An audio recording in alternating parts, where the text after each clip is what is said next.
name your favorite Magic Kingdom attraction. Did you say Splash Mountain? Or perhaps the Haunted Mansion? Maybe Pirates? Well, these are all worthy of honorable mentions, but for lots of Disney fans, myself included, the answer would be the TTA, or the PeopleMover, or the Tomorrowland Transit Authority, or the... Wait, hold on. What is this thing called anyway? Well, actually, that's a whole story in of itself, so that's where we're going to start our list. So let's go back in time, all the way back to the early 60s and the 1964-65 New York World's Fair. Though the fair served as the debut for such beloved attractions as the Carousel of Progress and It's a Small World, Walt Disney was also asked to create an attraction for the Ford Motor Company that would showcase their new vehicles. One of the challenges was how to get everyone through the massive 275,000 square foot building in an orderly fashion. Should they walk through? That's probably not a good idea. Should they ride through it? Well, that would make the most sense, but there was still the challenge of developing a system that would be efficient enough to accommodate, get this, the 15 million visitors that would eventually experience the ride. Now, as it turns out, inspiration came from, of all places, a steel mill. As they were working on concepts for the fair, Walt Disney and Imagineer John Hench were invited to visit the Ford steel mill. And as they saw the glowing red-hot metal ingots moving around on roller-powered tracks, they both wondered if that principle could be used to move, well, people. But without the red-hot metal, of course. And that's how the idea came about for this thing that moved people, which obviously still needed a name. Now, Walt dubbed it the PeopleMover for lack of a better term, assuming a better name would come along. But predictably, the name stuck, though it was also called the Wedway PeopleMover at times, since Wedway ended up being the official name for this new mode of transportation. Why Wedway? Well, the Wed in Wedway is a reference to Walter Elias Disney's initials, an acronym that was first used in the name Wed Enterprises, the precursor to today's Walt Disney Imagineering. But that's a whole other tale, and we'll get back to our story. When the attraction came to the Magic Kingdom in 1975, it was called the Wedway PeopleMover.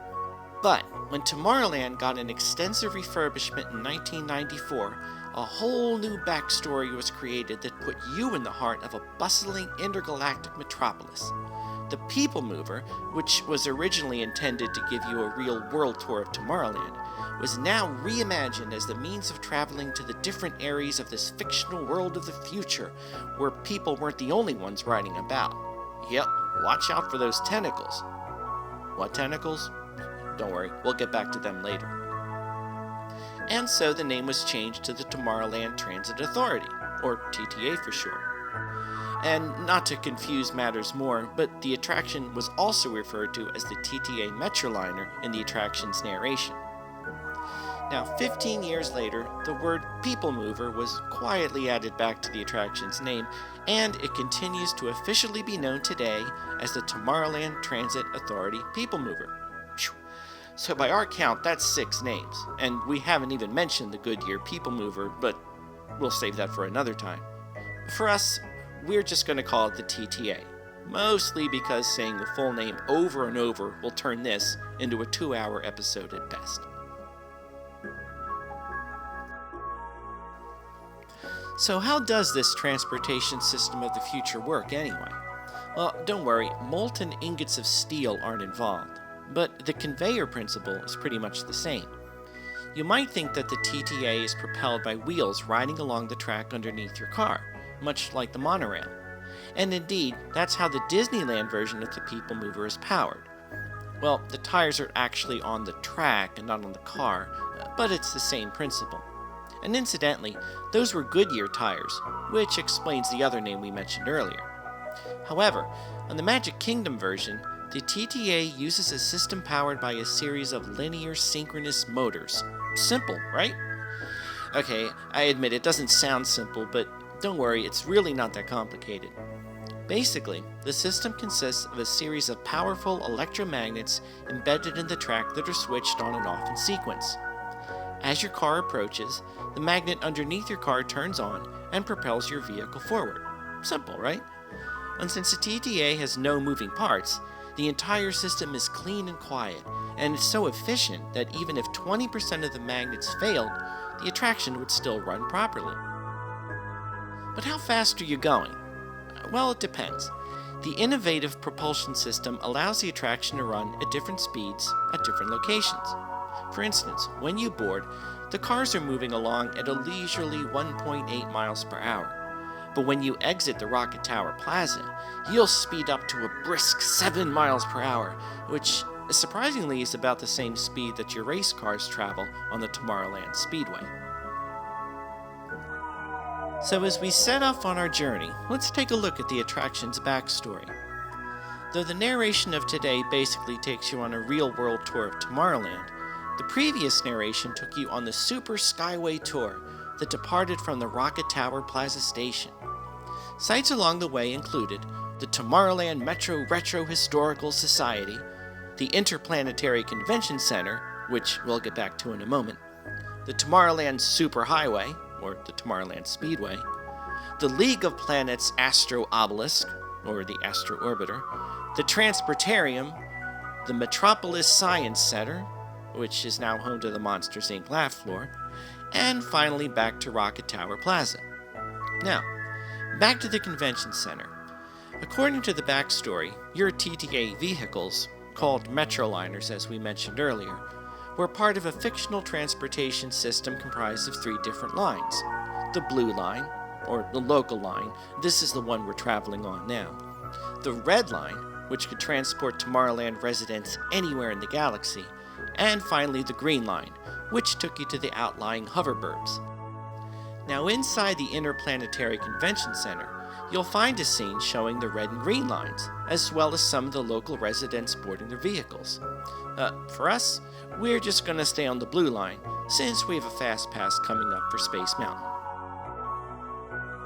Going back to the previous narration for the TTA, travelers would hear various announcements and pages along the way. These included a description of the Astro Orbiter as a symbol of universal harmony and interplanetary fellowship. You'd also hear a reminder that the TTA services all of Tomorrowland's outlying areas, including the personal rocket ship docking lot and, of course, Perfect Park Acres, the latest in hoverburb communities. Oh, how nice it would have been to live there. And, of course, there was the famous "Paging Mr. Morrow, Mr. Tom Morrow, your party from Saturn has arrived. Please give them a ring." But who is this Mr. Morrow? Well, the punning name has been used variously over the years, beginning with the Flight to the Moon attraction, in which he was the operations director. The character was renamed Mr. Johnson when the attraction was refurbished as Mission to Mars, and you can hear him mentioned in the queue of Epcot's Mission Space. And even today, you can sometimes hear a reference to this name with the page. "Paging Mr. Morrow, Mr. Tom Morrow. Please contact Mr. Johnson in the control tower to confirm your flight to the moon." Speaking of Epcot, Tom Morrow 2.0 was a small robot who served as your host at Innoventions at Walt Disney World until 2007.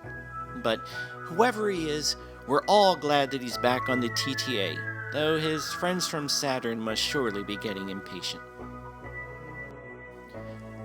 Before we go, we have one little surprise left for you.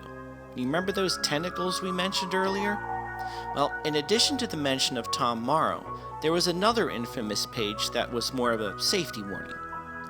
"All visitors from Galaxy M31, please keep forward-facing tentacles clear of oncoming Metroliner vehicles." Now, most guests probably thought that Galaxy M31 was just part of the fictitious backstory of Tomorrowland, but it's actually the astronomical designation of the Andromeda Galaxy, our nearest galactic neighbor. But that's not the surprise. For this one, you'll want to pay attention to the signs that line the walkway as you leave Tomorrowland. Here you'll find some humorous puns and references to the TTA's former backstory. There's plenty to be found here, but the one we're interested in is the sign for the Space Collectibles Convention that boasts of a universe of treasure all in one planetary location. You'll find a reference to the Galaxy M31 Multi-Worlds Fair, as well as a note about the latest Galaxy M27 sports equipment. Well, having learned our lesson about Galaxy M31, you might suspect that this is a joking reference to an actual galaxy, and you'd be right. But what does a galaxy have to do with sports equipment? Well, a quick trip to our handy astronomical atlas tells us that M27 is the designation for, wait for it, the Dumbbell Nebula. Pretty clever, and just another example of the incredible detail that Disney's Imagineers put into everything you see at the parks. Well, that's all for this episode of Celebrations Magical Moments. Don't forget to visit us at celebrationspress.com, where you can discover even more Disney magic with Celebrations Magazine, as well as our series of collector's books and guides, including the Guide to the Magic for Kids. So, join me next time as we take another journey through one of your favorite attractions, and in the meantime, keep on enjoying the magic.